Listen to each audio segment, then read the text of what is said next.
Bon, ça c'est rentré, c'est posé. On va aller mettre un petit coup de valise. Alors, qu'est-ce que tu racontes, toi? 290 177. Transmetteur température liquide de refroidissement G62. Bus groupe motopropulseur. Calculateur ABS, donc P1256 et P1853.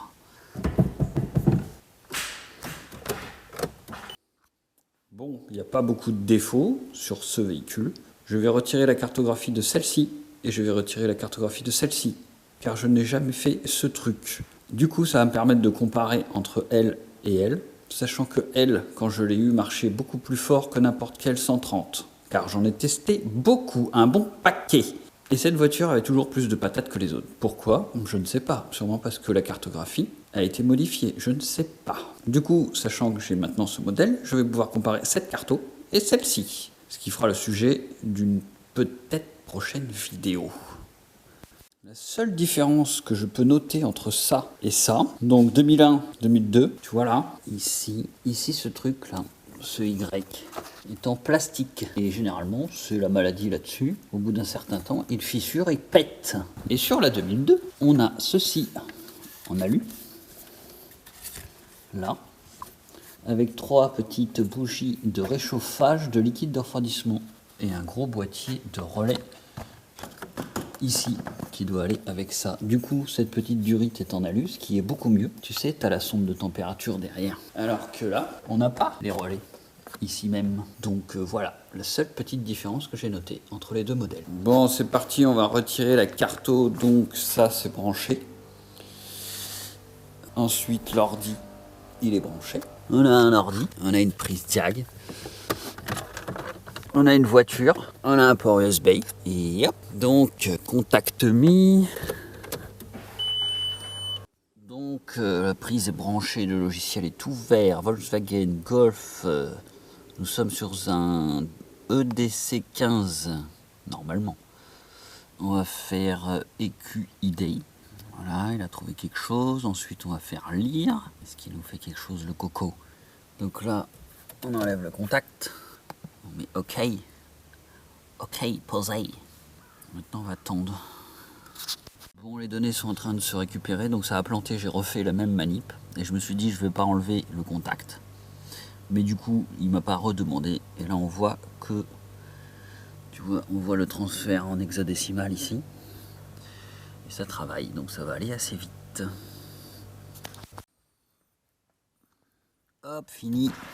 Voilà, donc là on va enregistrer le nom, bleu, origine. Hop. Donc là, on coupe le contact. On fait OK, on attend 5 secondes. OK.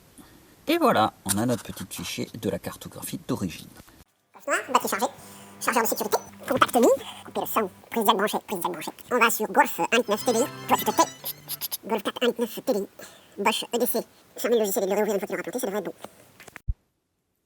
Bon, après plusieurs essais laborieux, il faut bien mettre EQID, que ce soit reconnu, et après tu fais lire. Le problème c'est que tu peux le faire 15 fois avant que ça marche, et là on voit bien que ça fonctionne. Voilà. On va attendre que ça prenne, que ça finisse. On a bien les hexadécimales ici, qui sont en train de checker. Après on enregistre ça, et on aura notre petite carto.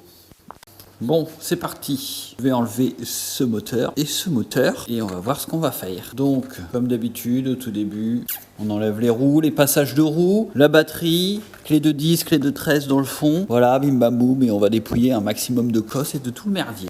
T'as beau faire ce que tu veux sur cette voiture, mais à cet endroit, c'est toujours pareil. Tu vois là, ça fait 3 mois que j'ai pas démonté ça. De l'autre côté, ça doit faire 1 an que j'ai pas démonté ça. Et cette voiture, ça a jamais dû être démonté. Et là, il y a même un petit trésor. C'est un boulon foiré. Waouh! Il y a un serpent qui va sortir de là-dedans, tu vois.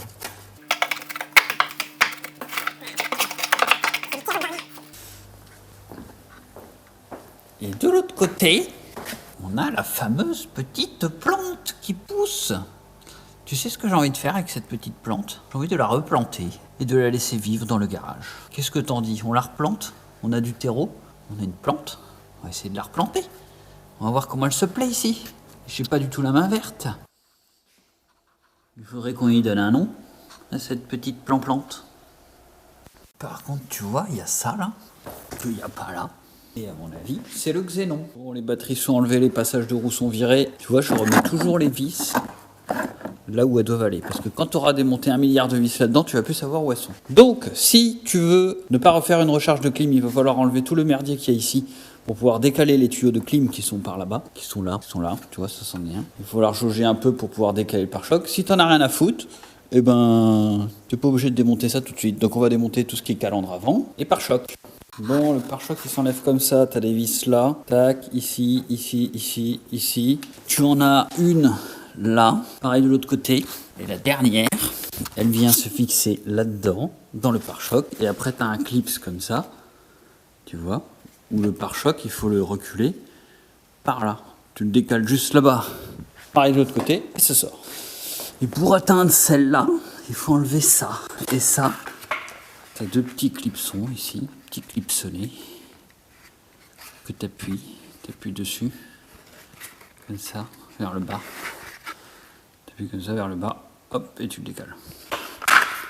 Son de température qui est fixée sur le pare-choc, il va falloir enlever. Et voilà, donc maintenant, on va vidanger le liquide de refroidissement ici. Tu le vois le truc là qu'il faut tourner? Dès que tu tournes ça, ça coule là.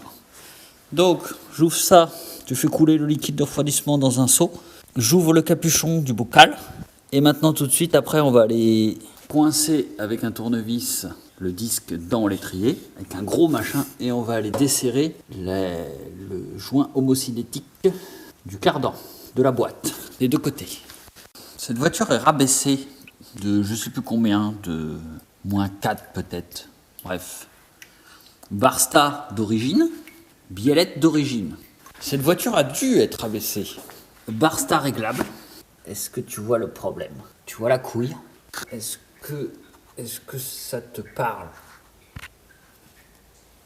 Est-ce que tu vois le petit trait noir là?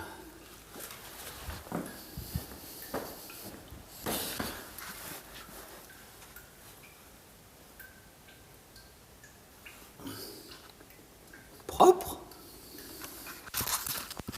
Bon, maintenant on dépose des phares. Tu as 2 vis là, 2 vis là. Donc celles-ci sont accessibles uniquement quand tu as enlevé le pare-choc. Il faut enlever les 2 vis là pour enlever la cosse, pour enlever le cache et la cosse. Tu vois, là il n'y a plus le cache. Je sais pas s'il y a déjà eu un cache. Phare xénon. Phare xénon, ça a l'air identique. Par contre, on a cette petite chose là qui te règle la hauteur de tes phares. En fait, ça sert à savoir à quelle hauteur est ta voiture pour régler les phares en hauteur automatiquement. Ou alors c'est peut-être pour l'ESP, je sais pas. Parce que celle-là a l'ASR. C'est pas un ESP. À voir. Qui dit phare xénon dit nettoyage. Donc on a toute cette grande durite avec les petits tétonnés qui servent à nettoyer. Et ça doit être relié dans le merdier là-dedans. Voilà. Donc phare non xénon, tu as cette cosse là avec le clipson sur le côté, assez accessible. Quand tu as les xénons, tu as 2 cosses. Donc il y a celle-là, que c'est trop la merde parce que le clip c'est sur le côté là. Ou là, tu vois, il est tout pété. Et tu as le truc xénon, spécial xénon, qui à mon avis va là-dessous, où tu as un autre boîtier. Je sais pas ce que c'est. Voilà, ça doit être pour le caser parce qu'il ne devait plus y avoir de place. Donc si tu veux monter des xénons sur une normale, je pense que c'est quand même la merde. Parce que ici tu as 2 vis là et une là-bas. Et là il n'y a pas les vis. Il y a les trous là alors que là c'est des tiges filetées qui ressortent. Donc ça doit être bien la merde. À mon avis, il faut percer la carrosserie avec de la vis autoforeuse pour faire ce genre de truc, pour fixer ce petit boîtier. Et sur les phares, pourtant ils sont beaux. Tu vois là, celui-là a un boîtier, celui-là n'a pas de boîtier. Je sais pas pourquoi. Voilà. Il y a aussi les pompes là, tu vois, qui lavent les phares. Donc ça c'est purement mécanique avec l'hydraulique de la pompe là. Quand elle pousse, ça pousse ça. Ça doit sortir. Ouais voilà. Ça sort. Et pssst. Voilà. Peut-être qu'on pourrait faire un truc sympa avec ça. C'est-à-dire qu'au lieu que ça lave les phares, tu vois, ça irait là-dedans pour aller rafraîchir l'échangeur. Lui est tout dégueulasse. Et le mien est plutôt propre, tu vois. Et d'ailleurs, ma connerie dégueulasse a tenu. Il y avait des clips neufs, il y avait tout, l'échangeur neuf, tout ça. En fait, ce truc-là, ça a tenu, tu vois. Donc en fait, j'en ai mis un bon paquet. Bon, t'enlèves la boîte à air, t'enlèves la cosse du débitmètre, t'enlèves cette petite cosse-là du truc ici, t'enlèves la petite durite de dépression de la N75. Si je ne dis pas de bêtises, si je dis une bêtise, en fait c'est pas du tout la N75, c'est la dépression de tout qui vient du réservoir. Donc t'enlèves ça. Ensuite on va enlever la cosse ici du démarreur, la prise du plus du démarreur. Je filme bien ça, tu vois, parce que ça c'est tellement la merde à remettre partout après. Donc au moins il y aura une petite vidéo si tu veux voir comment ça se remet, par où passent les câbles, etc. Voilà. Donc l'autre pareil. Par contre regarde, pété. Y a pas un problème là. Le mec, je sais pas s'il freinait. En fait, dès que tu achètes une voiture d'occasion, franchement, il vaut mieux vérifier tout ce genre de merdier. Là, ça, alors ça, si tu comprends pas ce que c'est, derrière là, tu as le maître cylindre avec le Master Vax, ceci. Et ceci est une grosse membrane qui te met en dépression, cette partie-là, pour que quand tu appuies sur le frein, tu peines pas à arrêter ta voiture. Et la durite, là, elle est tellement été aspirée par la dépression qu'elle est plus du tout efficace, tu vois, elle est toute pétée. Tu vois une durite normale? Voilà. Donc ça, à mon avis, il faut bien prendre de l'origine, plutôt qu'un espèce de tuyau d'arrosage. Bon, maintenant, je vais enlever durite d'eau, la durite ici, les petits câbles qui vont me péter dans les mains, je le sens. Ça, c'est les bougies de réchauffage de liquide de refroidissement. Enfin bref, on va enlever... Ah tiens, encore un petit truc. Normalement, c'est pas une vis, c'est un clipson, tu vois. Donc je vais enlever ces clips-là. Je vais enlever la papate de fixation là-bas. Pareil ici, tu vois, même merdier. D'ailleurs, c'est toujours aussi bien fait. T'as les colliers. Ça se trouve, les colliers sont d'origine. Ça doit pouvoir s'enlever sans enlever ce merdier. Ça, c'est bien, ça.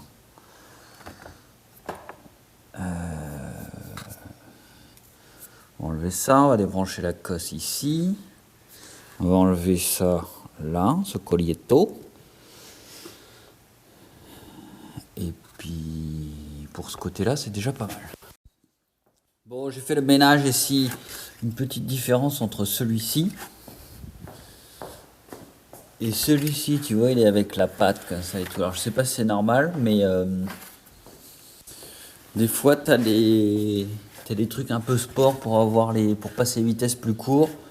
Ou ceci est raccourci. Alors, vu qu'il y avait une boîte à air tuning, il y avait les biellettes tuning, il y avait tout un tas de trucs tuning. Je me demande si le gars qui l'avait, il a pas fait un peu ce genre de choses. Bref, du coup, on a sonde de température d'eau ici à débrancher. On a le capteur en bas. Je sais pas si tu vois mon doigt. Là, je peux pas aller plus loin. Capteur avec cette cosse là. Ça, c'est un capteur qui est sur la boîte, ça doit mesurer la vitesse du véhicule. On a le capteur de marche arrière ici. On avait le démarreur ici, branché avec cette cosse-là. Non, cette cosse-là, je dis des conneries. Ça, c'est le capteur de marche arrière. Capteur de marche arrière, capteur de... Enfin, c'est pas le capteur, c'est le... pour le démarreur. Ça, c'était scindé en deux. Tu avais une masse ici. Il y avait le plus du démarreur qui était branché là, sur le démarreur. Le démarreur, tu as une vis ici. Tu en as une autre en bas. Et en fait, c'est du 18.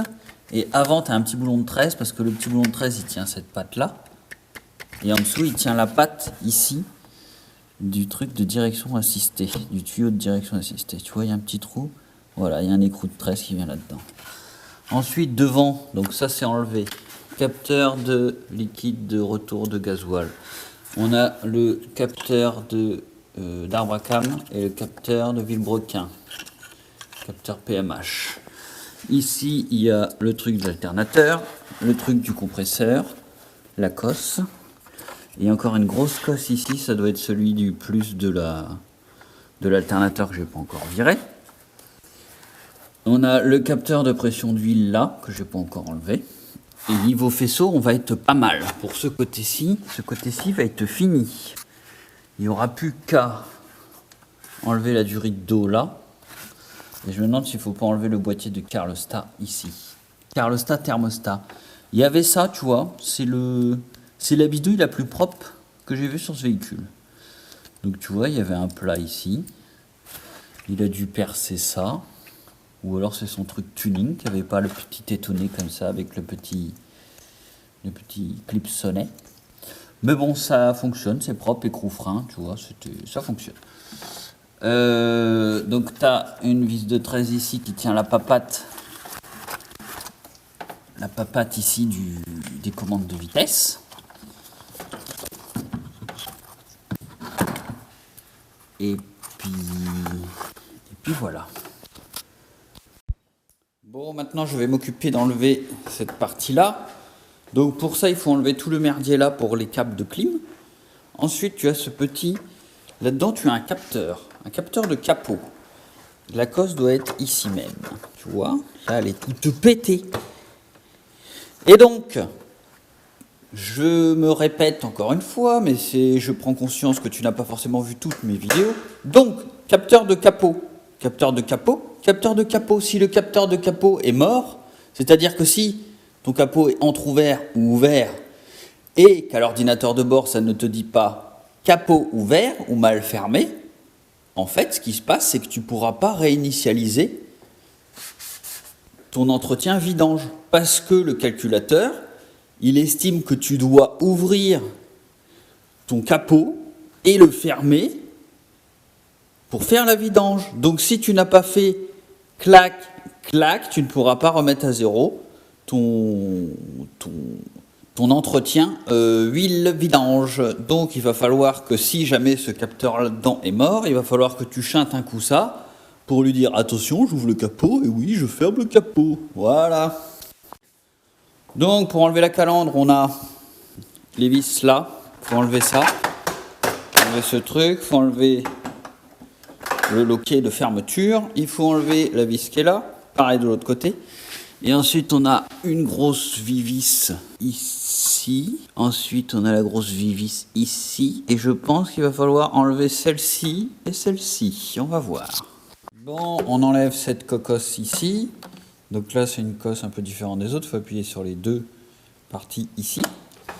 Ensuite, bon moi j'avais fait un système de ouf pour tenir ça parce que ça pétait tout le temps. Mais sinon, tu as le petit clipson, tu le lèves, ça, tu le tires. J'avais le défaut, trop de pression de turbo. Pourquoi? Je ne sais pas, mais regarde. Tu as vu le truc, comment il est bombax? Alors ça, c'est une durite de merde que j'avais acheté après, qui coûte une fortune, même une durite de merde. Et ça, c'est une durite d'origine, je pense, tu vois. Ou alors, ce moteur ne fonctionnait pas. Sale. C'est sale. Là-dedans, c'est sale. Donc, on a ce tuyau là, liquide de refroidissement, retour, qui est branché là, qui vient après sur le T ici. Okay. Ensuite on a l'allée du gasoil qui vient en haut, qui alimente la pompe tandem du haut, et qui ressort en bas, qui remonte ici par le capteur, et qui vient au milieu des trois petits trucs, de petits tuyaux, et qui vient se brancher là. Donc on va enlever tout ça. Ensuite on a une petite cosse ici, tu vois, qui vient jusque là. C'est la cosse du capteur MAP, qui nous fait la pression et température de tubulure d'admission, qui est branché sur l'échangeur. Ensuite, on a quoi?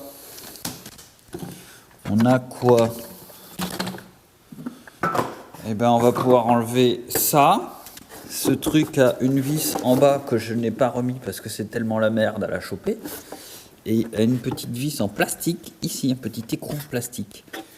Ensuite, on a les deux vis ici qui tiennent le truc du filtre à gasoil, mais on va enlever les durites. Attention, ça c'est fragile, le clapet anti-retour. Et puis ici, on va laisser, je pense, ces deux durites là parce qu'elles ne vont pas gêner. Et on a une vis là et une vis en bas qui doit être fixée sur le support moteur pour le vase d'expansion. Mais avant, je pense qu'il va falloir enlever ceci avec une vis BTR là. Et puis c'est tout. Par contre, je vais commencer par enlever ça. Ensuite, je vais enlever ça. Ensuite, je vais enlever ça. Et après, je vais enlever ça. Mais en tout premier lieu, je pense qu'il faut enlever ce truc-là. Donc pareil, ici, gros système pour pas que ça se déboîte. Ceci est un collier de couvreur. Tu vois? C'est un collier, un crochet de gouttière. Voilà, exactement.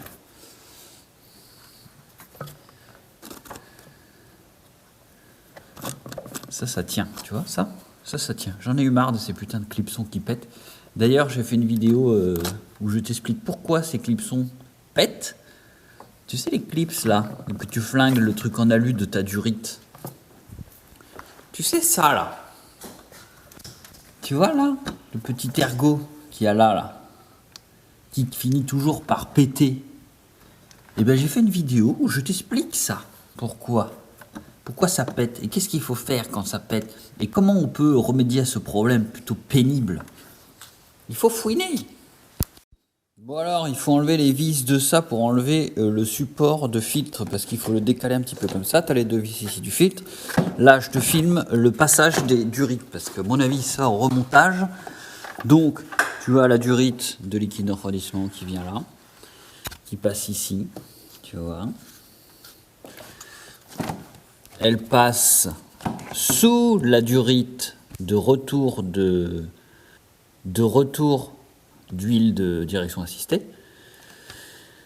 Et puis voilà. Tu vois, elle est là, elle fait ça, elle passe en dessous là.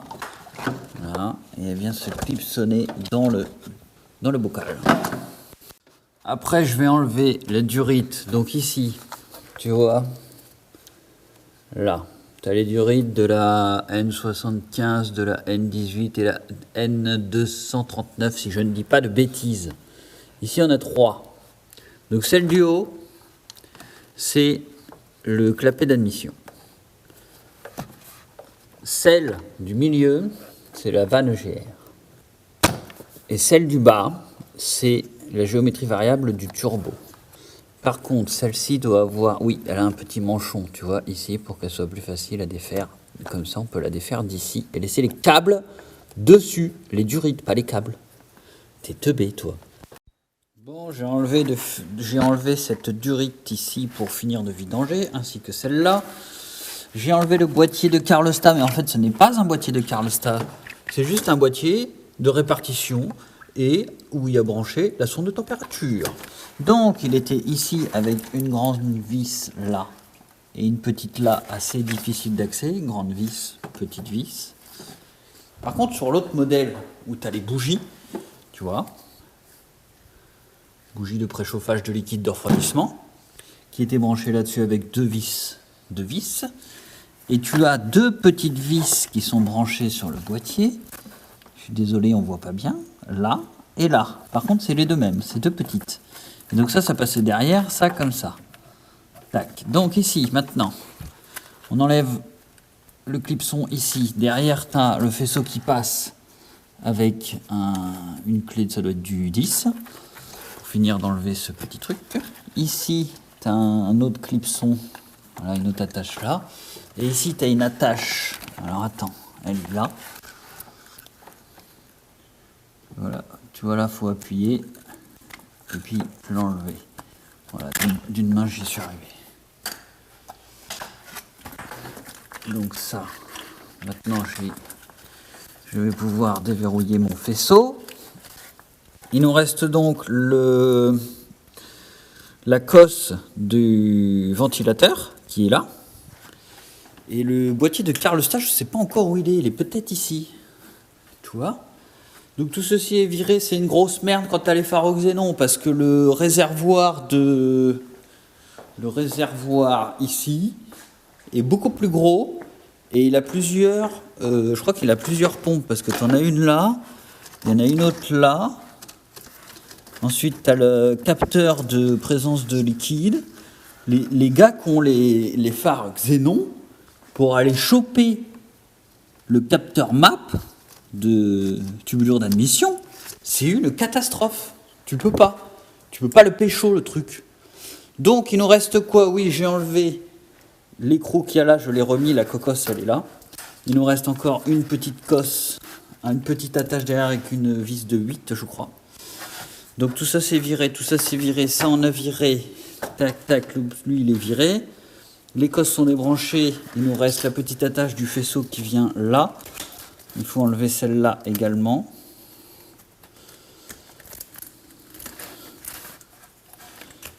Voilà. Tout ceci est comme ça et on va commencer à être pas mal. C'est vrai que j'aurais pu commencer par enlever ce truc.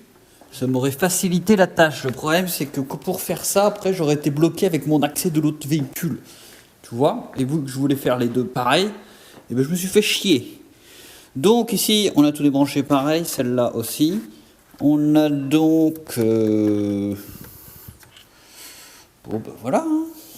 Là, il reste quoi de brancher? La direction assistée, j'ai déclipsonné, c'était là-dedans. Tac. Ça va en bas à la pompe. Et je sais pas si ça va gêner pour enlever le moteur, parce qu'on dirait pas. Ça se trouve, ça va pas gêner ce truc. Donc je vais pas la vidanger pour le moment. Et je verrai si ça me gêne. Donc après, le moteur, il va s'accrocher là. Ici. Et ici. Non, je rigole. Et ici. Là, tu as un trou ici. Là. Voilà.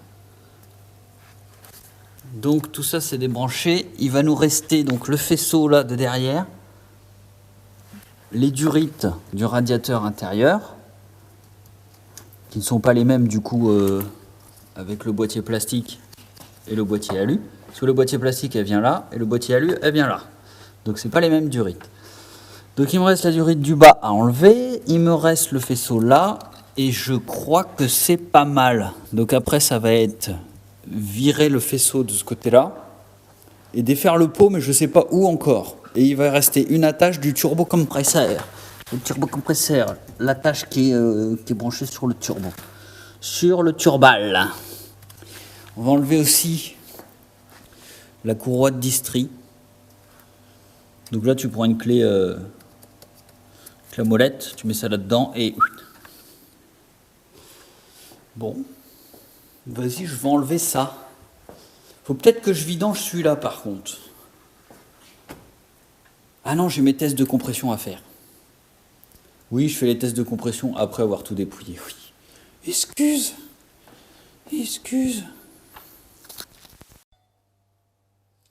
Alors oui, là, tu as un petit boulon que j'ai enlevé ici, qui sert à tenir la durite ici. Là.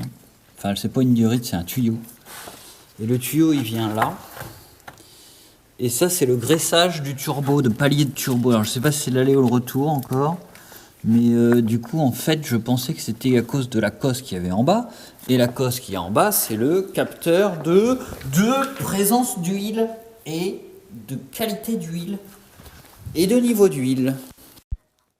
Bon, en fait, la cosse qui était passée par là, qu'on vient de parler, là, qui était en bas sur le capteur d'huile, sur le trajet derrière, tu as deux agrafes qui sont une dans le milieu et une en bas.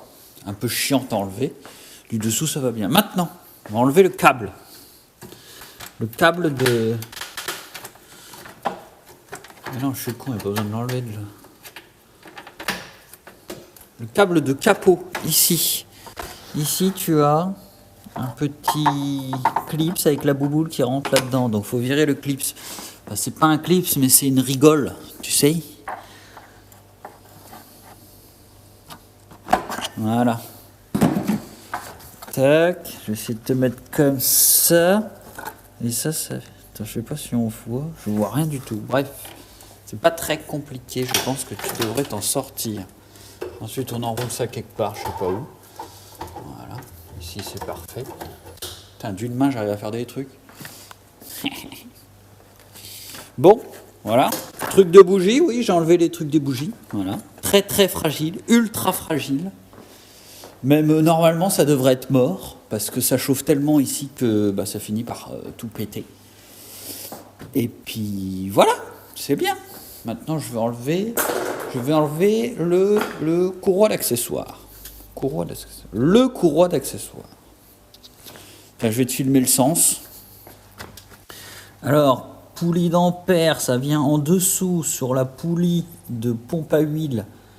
Après, ça fait le tour de la poulie de pompe à huile, ça vient autour du compresseur et ça vient en haut vers l'alternateur qui repart sur le galet tendeur automatique qui retourne à la poulie d'ampère. Mate-moi la courroie ici, tu vois, celle de gauche, là, comme elle est dégueulasse, c'était celle de la Golf noire et l'autre, c'était celle de la Golf bleue.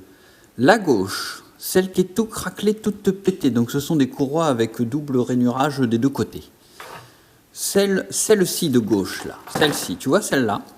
Eh bien celle-là, j'avais décidé de ne pas la changer il y a exactement 100 000 km quand j'ai fait la courroie de distribution. Pourtant j'ai le kit de distribution, il est là-bas, il est rangé. Et je me suis dit, tiens, vaut mieux attendre qu'elle pète pour la changer. La machine, elle était déjà craquelée dans cet état, elle était dans cet état il y a 100 000 km. Et elle n'a pas pété. Donc je me suis dit, mais pourquoi changer un truc?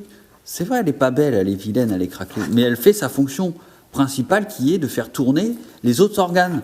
S'il y a de dangereux, c'est surtout que ça fait tourner la pompe de direction assistée.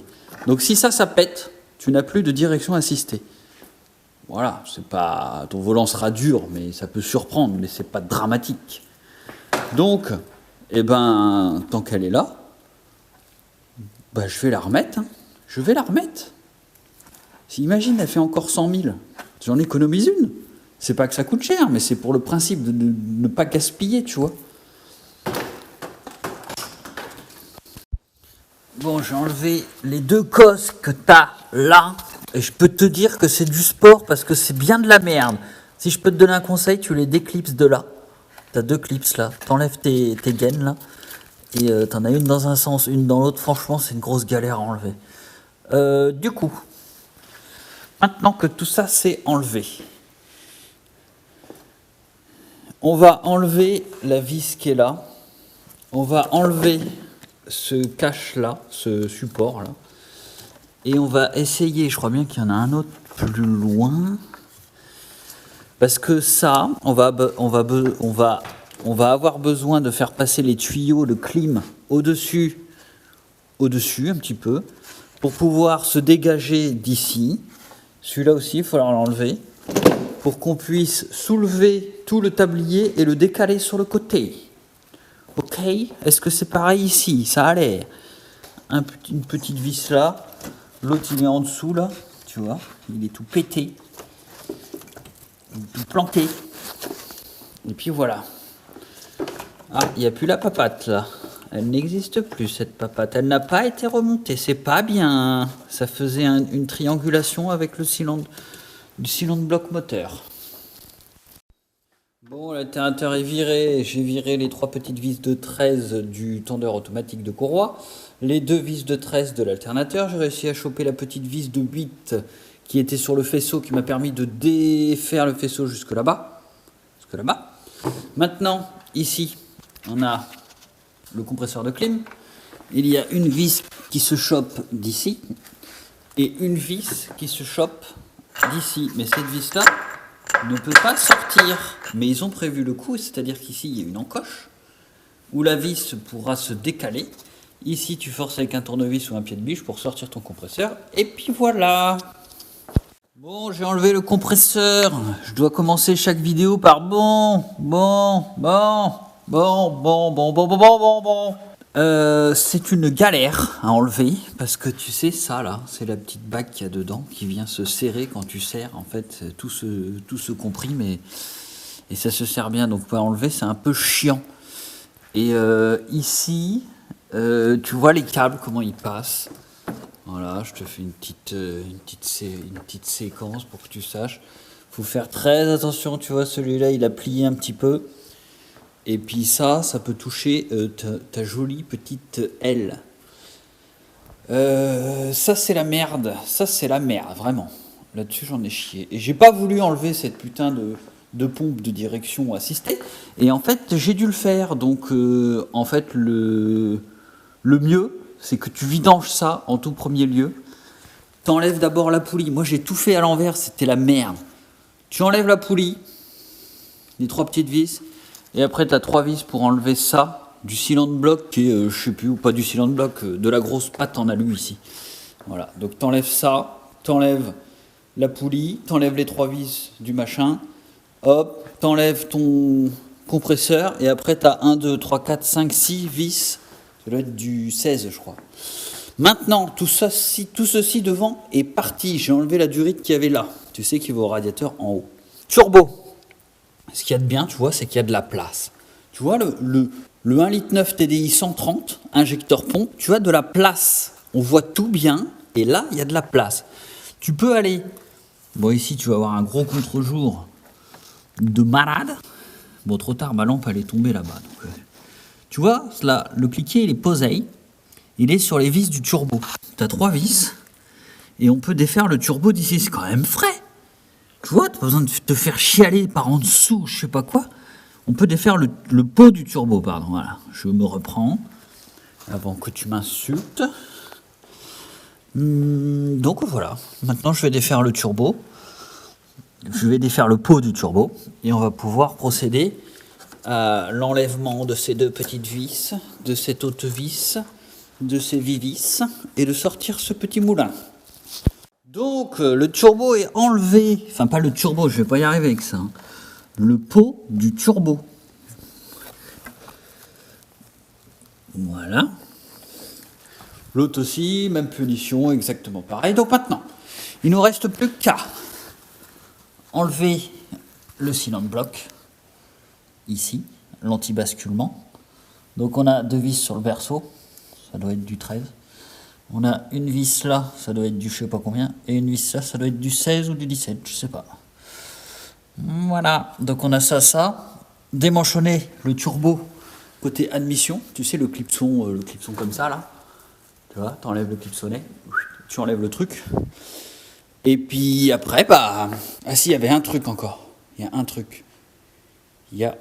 Oui, ça, c'est ça. L'embrayage, mais ça j'enlève au dernier moment. Et je garde toujours une vieille butée pour pouvoir remettre la vieille à la place pour pas que ça coule. Tu vois, le mec il pense à tout. Donc, bon ça on verra après. Donc après les 4 vis. Bon, ceci est enlevé, le truc d'embrayage, j'ai mis une ancienne bouteille. On va aller dans le sac. J'ai desserré ça, j'ai déjà enlevé cette boîte. J'ai serré ça comme un malade, je suis complètement con. Ok ? Ça, t'as pas besoin de serrer ça comme un bœuf, le moteur il va pas s'en aller. Tu serres juste ce qu'il faut, faudrait regarder les coupes de serrage. Mais j'avais serré ça beaucoup trop fort. On est sur un alliage en alu. Enfin, ça doit être un mélange parce que c'est pas...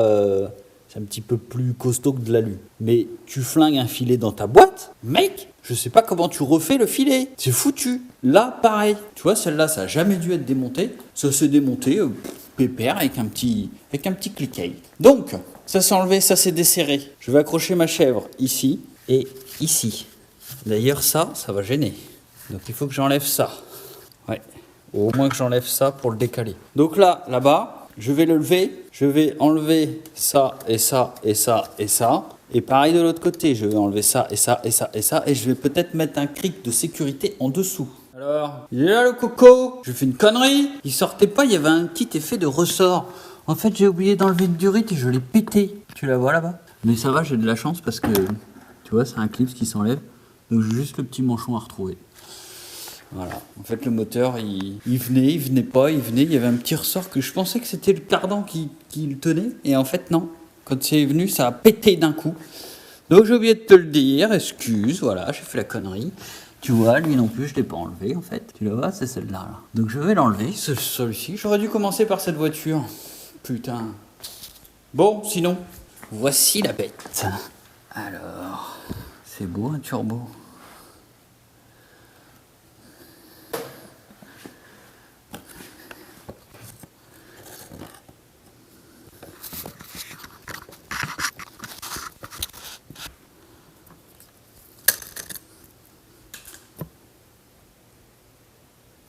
Pas un pet de jeu, le bordel. Putain. Ça, c'est de la cam. Bon, par contre, ce qui me fait chier, c'est que je voulais changer les joints. Et à mon avis, c'est chaud patate. J'ai jamais fait. Mais maintenant qu'on l'a là, on va le faire. Hein. Oh, mais c'est pété, ça. Putain, j'ai jamais vu ce moteur de ce côté-ci. D'ailleurs, ça se voit. T'as vu comme il est dégueulasse. Il est dégueulasse. Tu vois, c'est ça, les petits clipsons là, ça passe là et là, et là, d'ailleurs celle-là n'était pas mise, et ça va pour le capteur, pour guider le capteur, pour pas qu'il se prenne dans la transmission. Putain, je touche ça avec mes doigts, ça doit être malsain encore ce truc là. Je suis con des fois, moi. C'est quand même simple. Quand tu vois les autres moteurs, la grosse merdouille qu'il y a partout là. Là, c'est quand même pas compliqué. Regarde la taille du collecteur d'admission. Il est tout petit. Celui de l'échappement, il est tout petit. Tu prends le 3 litres de V6, là, bon, on a 3. Le machin, il prend tout. J'ai même pas envie d'en parler. Le collecteur d'admission sur le 3 litres de V6, il fait tellement chier que tu peux pas l'enlever sans enlever le pare-choc avant et la calandre de devant. Ou alors tu te fais bien chier, hein. Mais sinon vraiment moi tu peux pas. Il faut avoir une clé spéciale ou je sais pas quoi, il faut avoir une clé coudée pile poil de la bonne longueur. Enfin bref, on n'est pas là pour parler du 3 litres de V6.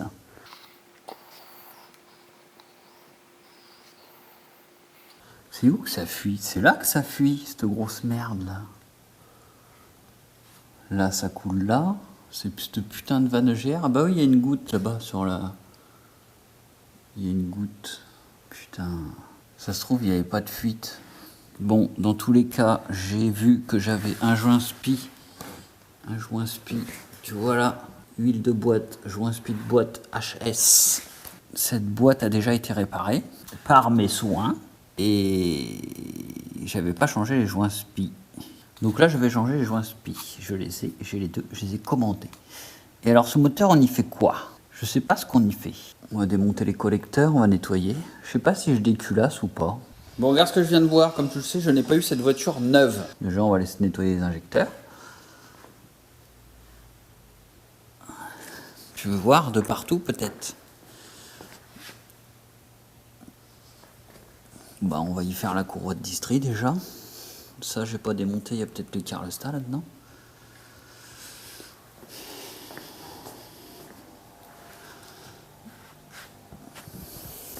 Bon, c'est parti, je me tape l'autre maintenant. Regarde. Le gars à qui je l'ai acheté, il me dit oui, le turbo il siffle un peu. Parce qu'en fait, j'ai même pas essayé cette voiture. Il me l'a emmené, tac, je l'ai dépouille. Le turbo il siffle un peu. Est-ce que tu vois pourquoi? En fait, l'échangeur entre. Attends, on va prendre de la lumière. Entre la merde, les moustiques, le gras, la graisse et les fuites. Tu m'étonnes qu'il marchait pas le bordel. Ou qui sifflait du moins. Bon, bah tu vois, en fait ça, la cause de cette merdouille, c'est con, hein, parce que ça coûte 200 boules, ça, ce petit échangeur. Ça, la cause de cette merde, je l'ai foutu où? J'ai l'autre, il est là. C'est ça, là. Tu vois, c'est le guide de l'air. Et tu vois le truc en bas, là, ça, eh ben c'est le plastique qui a niqué l'alu. Et comme on dit toujours en mécanique, le mou use le dur, eh ben le plastique, il a réussi à bouffer l'alu avec les vibrations. Donc voilà.